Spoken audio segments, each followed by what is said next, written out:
You're watching the Council in Brief. I'm Susan Kenedy. We're here with the latest news of the Montgomery County Council.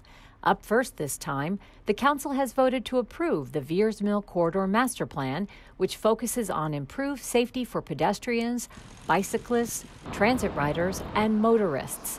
The plan covers about 4 miles from the city of Rockville to the Wheaton Central Business District. The Veirs Mill Corridor Plan is the first to be developed following the county's adoption of a Vision Zero policy in 2016. This is our opportunity to hear from you. In February, the council held a public hearing where dozens of residents testified on behalf of improving the corridor.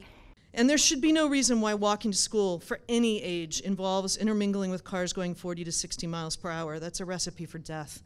Council President Nancy Navarro and Fed Committee Chair Hans Riemer gave us their thoughts on what this plan will mean to the community.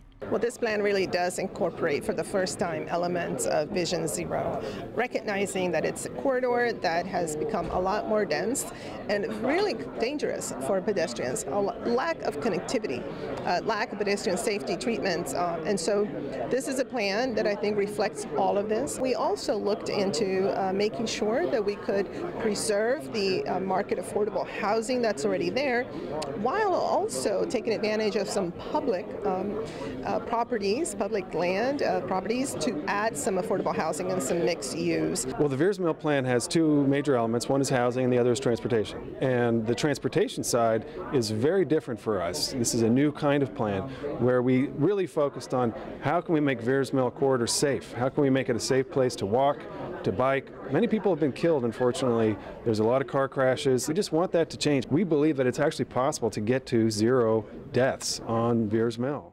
There's no doubt young people could make a big impact on government at all levels. Here in Montgomery County, there is no shortage of impressive youth, and Council Vice President Sidney Katz is working to tap that intellect. Thank you, and thank you all for doing this. Students from Montgomery College and the universities at Shady Grove were part of the inaugural Student Advisory Council meeting organized by Council Vice President Sidney Katz. We don't always hear from the college-age student, and we have Montgomery College and we have University of Shady Grove in Montgomery County, right in our backyards. So we felt that we needed to hear from our students, and let me tell you, it was very impressive that we heard from our students. Let's take this one over here. You'll see that I'm a real caterer. The group gathered over pizza and salad. But have pizza and enjoy yourselves, please. They listened to the council perspective on the direction of our government, and then opened the dialogue to hear about what issues mattered the most to these young Montgomery County residents. Back to the affordable housing, about how long does it take to get on that list or to get like an affordable house? Well, $15 an hour sounds great on paper, but when you actually start looking at it, it doesn't actually pay the bills. Of course, there's like an opioid epidemic going on right now. We sure do. And I understand that Montgomery County has like adult drug courts. So tell me a little bit more about that, because I haven't heard about it before now.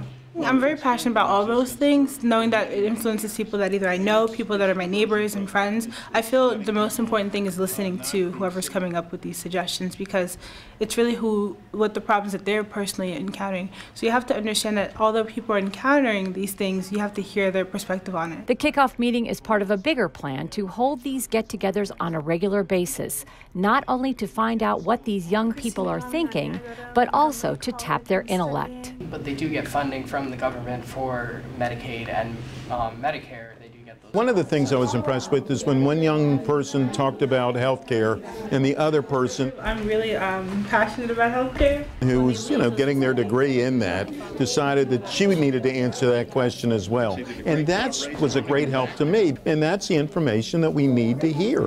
And you don't always think of every question, and that's why it's so necessary to have a group of people sit around and to come up with the good questions and the good answers.